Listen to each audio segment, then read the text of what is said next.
One of the foundational steps in marketing, let's say like the building blocks. If you're building your marketing team, your marketing plan, you start at the foundation. Even though it's not super fun and it doesn't yield immediate results, that's where you start.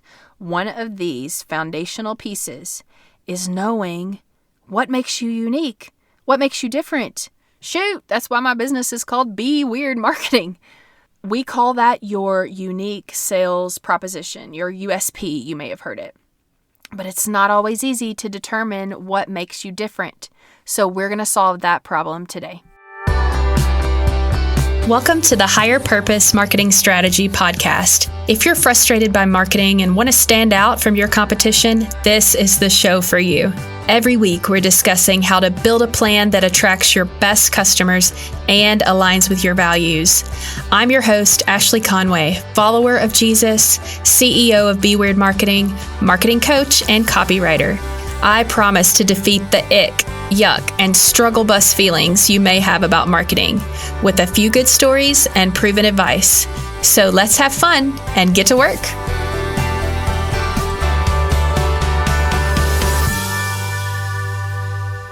Okay, story time. My husband and I are both from rural Kentucky. And when we go visit, not the same place, we're on kind of opposite ends of the state. When we go visit, we're sure to see, as we're driving through, a certain type of restaurant. Let me just explain this to you. You'll go by, they have a sign out front.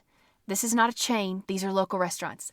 And this is what they will advertise. They advertise serving several things that don't go together. So imagine the sign will have the business name, the restaurant name, and it'll say sushi, pizza, catfish. My stomach is turning just thinking about it. I refuse to go into a place like this because if somebody is trying to be a restaurant that serves me sushi, pizza, and catfish, you know they're not going to be good at any of those things. It's going to be like not even mediocre, below mediocre. No, I mean, I'm afraid even thinking about it. Such a turnoff. Like this is a place you go to get sick in my mind. Anyways, so as business owners, let's not be pizza, sushi, catfish owners. Let's not be that type of business. Instead, let's do something so well that everyone comes to know us for that thing. So let's be the type of restaurant that's like a Ruth's Chris, that you're going for the steak.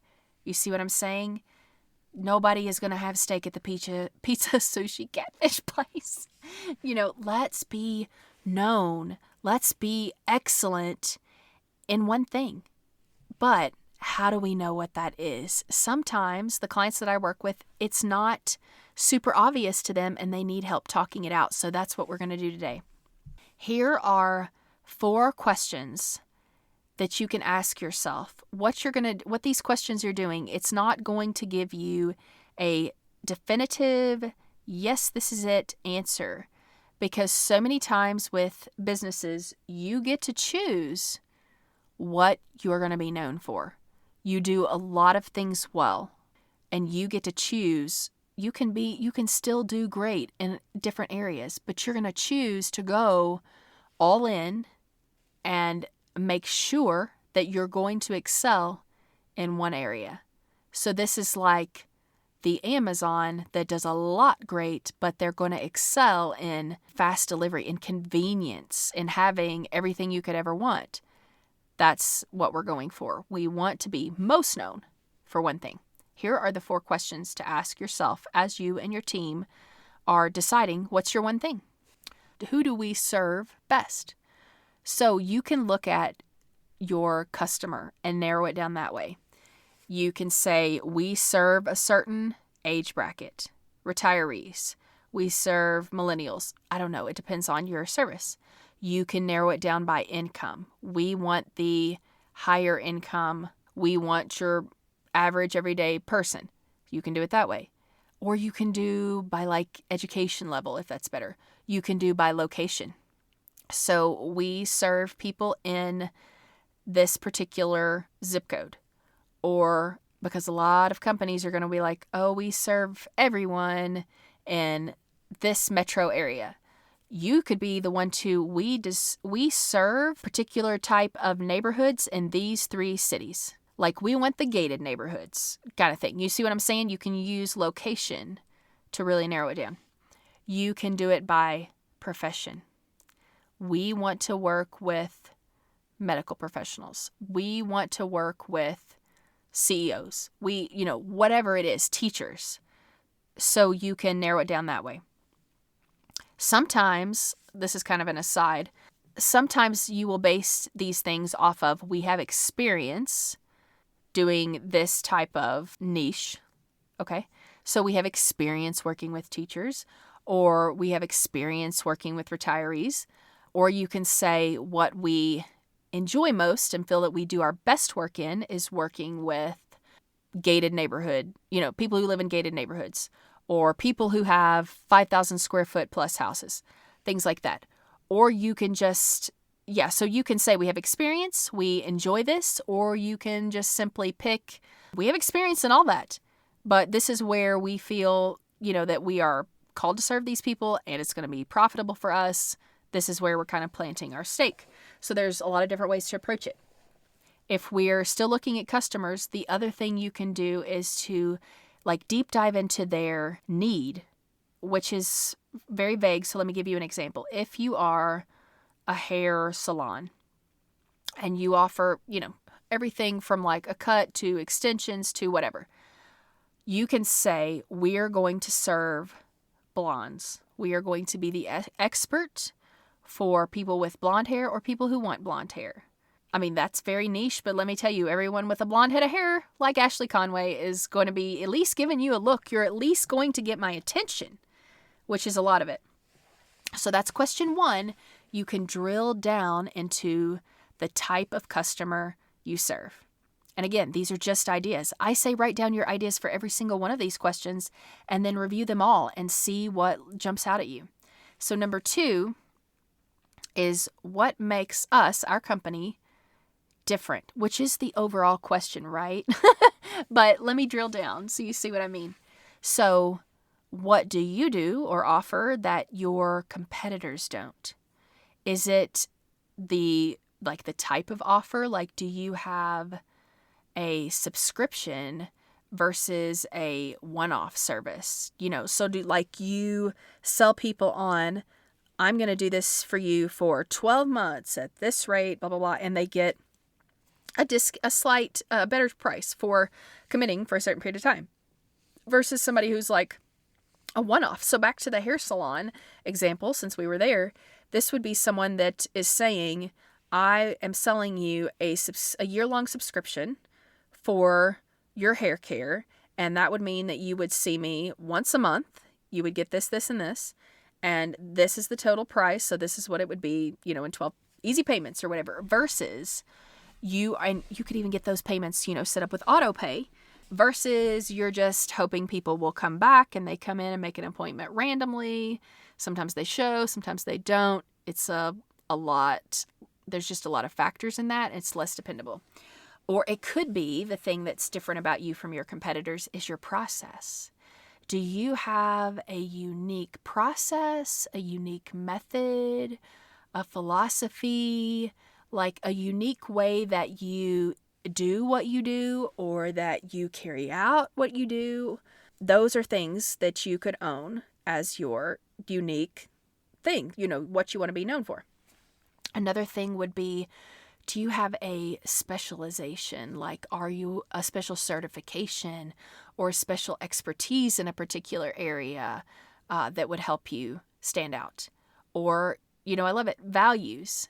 Is community support and involvement the thing that you want to plant your flag on? That you are going to be sponsoring little league teams and you're going to be serving in your community, and that is important to you, and that's where you're going to put a lot of attention. Is it the environment that you want to use sustainable packaging or some kind of eco-friendly way of operating? Is it your brand itself? Let's say, here's a great example. Imagine a law firm that has a really fun tone, like a brand voice, and they speak in everyday language that any human can understand without a law degree, and they're just fun, and they have fun imagery, and it's not so buttoned up and dry, they would really stand out. At least get attention, right? Which is the first step. Get attention, awareness. Okay, so that's 2 on just, what do you do that your competitors don't? How do you operate? 3, what do we want to be known for? So this is not, the first 2 were kind of typical questions you would ask. This one's a little different. It's reverse engineering. So if you start at the end result, which is what people would be saying about your company, what's the thing that they would be saying, oh, this business is really known for? When I think of this business, I think of X. Start at the end result and then ask yourself what you want that thing to be. So if you're a local business, maybe it is the community support that you want people to say about you.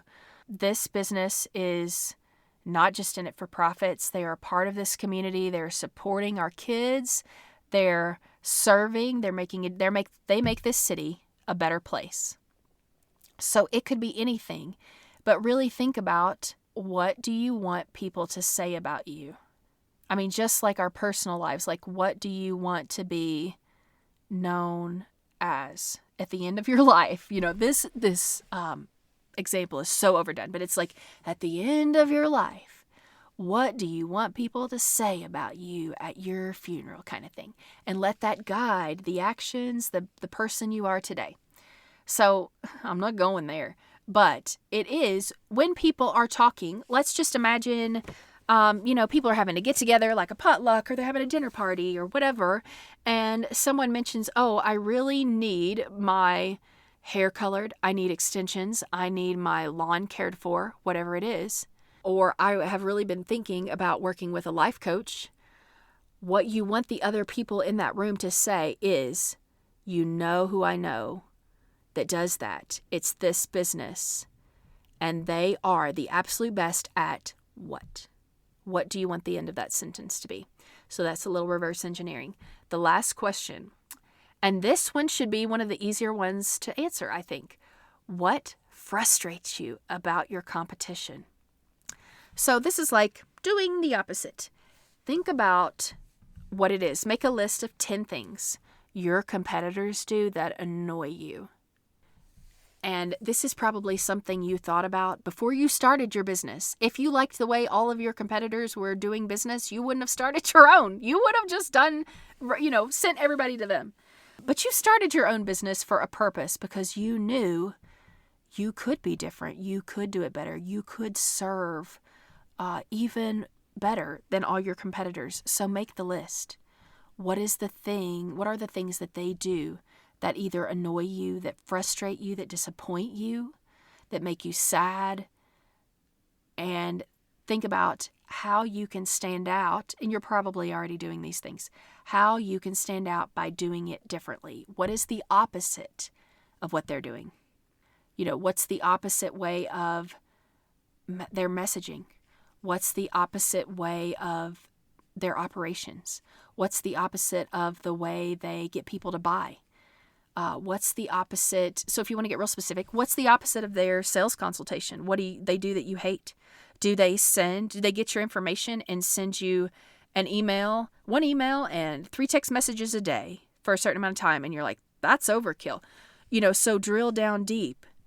What is it? Is it that you don't like their niche, their thing that stands out, that they only serve this type of customer? You don't like that. All of these things, think about what is the opposite, because that may be one of the very things that you're like, that's where I want to stand out. That's what I want to be known for. I don't want to be known for what they're doing. I want to be known for the complete different experience. And I mean, you all know, like me here, one of the things that makes me different from every other marketing voice out there is that here we're about values. We're about, honestly, I'm about faith influencing what I do from 8 to 5 plus, for faith being a component of how I run my business. and helping you all see how faith should be an influence in how you market your businesses. That makes me different. So that's the thing you're looking for as well. And part of the concern here is always, if I stand for something, are you going to repel people who believe the complete opposite that you do? Yes. But you're seeing that as a bad thing. I'm seeing that, number one, that probably wouldn't have been a good experience for you. And number two, that what you're going to do is attract way more of the people that you actually want. So let's say, for example, that you decide who you want to work with is a high income group of people. And you're like, but I'm going to repel all of these people who don't want to pay, let's make up a number, $25,000 for my service. I'm going to repel all those people who can't afford that. Yes. But then that means you're also not going to have calls with people who are trying to get discounts and trying to talk you down so they only have to pay $10,000. The more honest we are and the more that we really stand in this is who we serve, then that's who you're going to get. Because when people know, I mean, you're honest, you're saying this is who we serve. We serve a high income customer and we're going to charge $25,000 and up. Then that's who you're going to get. And I don't think that you have to feel sorry about that, because the marketplace is enormous and there are people who serve those that you don't. Their business is made for those that you don't. And those people who want something different need to be finding those other businesses, because you will both be disappointed trying to work together. Both of you will be disappointed. Neither of you will really be getting what you want. Okay, so a little bit of a rabbit trail there. Let's talk about homework for today. Talk with your team and just start answering these questions. No idea is bad. Write down every idea you can think of under every single one of these 4 categories. And then you can start narrowing down, and you'll know. You will just know. It's kind of like, how do I know when I'm going to meet the person I'm supposed to marry? That all the kids ask. You just know. And you will know what resonates with you and your team and your business. You'll know what you want to be known for, and then you can start incorporating that to your messaging everywhere, even when you're at a dinner party telling people what you do. So, office hours. This time the question is from Thomas, who asked, how do I test my USP, my unique selling proposition, is actually compelling to my ideal customers? I love this. I love, Thomas, that you're already thinking, let's not change everything at once. Like, let's actually test and see if this is right. So I've got 3 ways for you to do that today. So first, with A/B testing. A/B testing is running 2 of the exact same marketing piece. And I'll give you examples in a minute. They're exactly the same except for one element. And in this case, it would probably be, let's say, it's going to probably have to do with your copy.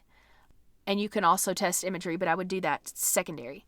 So you can take 2 ads, whether they're Google ads, whether they're social ads. You take 2 ads. Everything is the same except for the messaging about who you serve. And you put those out and test them and see what gets the most response and engagement. You can do the same with emails.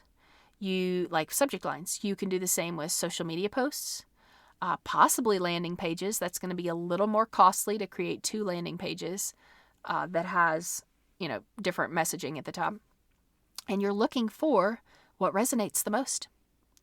The second is to ask your raving fans. I am a firm believer in once the transaction is over, once the service is over, not just letting those customers go out of your life. I mean, if you loved them, you loved the experience of working with them, and they felt the same about you, those people turn into your raving fans. Include them when you can. And one of the ways is to ask their opinions. Like, we are testing these two different messaging campaigns, let's tell them, and which one resonates most with you. We want to get more customers like you, and we're trying to really dial in on what we want to be known for. which of these two things feels the most like you, and get their opinions. And they love feeling like they're still part of your business, your family, and that you want their opinion, that their opinions matter. So that's another way to do it. Number 3 is take it on the road. Test it out with other business owners, people you know, people you run into. And when you're telling them, this is what we do, test out the 2 different ones and see what see what the reactions are, especially if these people are in your target market. Just throw it out there and see what their reactions are and get some input. All right, so if you get stuck or you need help narrowing down these ideas, and let's recap them. Ask these questions. Who do we serve the best in, different types of clients? What makes us different? What do you do that your competitors don't? What do we want to be known for? So reverse engineer. What do you want people to say? And 4, what frustrates you about the competition? Look at what you don't like that they do. Consider doing the opposite. So those are our 4 areas. If you need help narrowing down your ideas in these, you have a bunch of ideas, you're not sure what's the strongest, you're not sure really how to get from list of ideas to here's our thing, our USP, then what we need to do is to do a Power Hour coaching session. Y'all, this is what I am here for, and this is the perfect thing to do in one of those power hours. We will take that list and we will talk it through, and we will do some kind of on-the-spot research, and we will narrow that down. You can schedule that at bit.ly/Power Hour Coaching. That is all for this episode. We will see you next week. Thanks for listening to today's show. For all things podcast, including transcripts, extra resources, and a place to submit questions for the show, visit higherpurposemarketingstrategy.com. I'd also love for you to do me 2 quick favors. 1, leave a review on Apple Podcasts, and 2, share this episode with your colleagues. And that's a wrap. Meet you back here next week.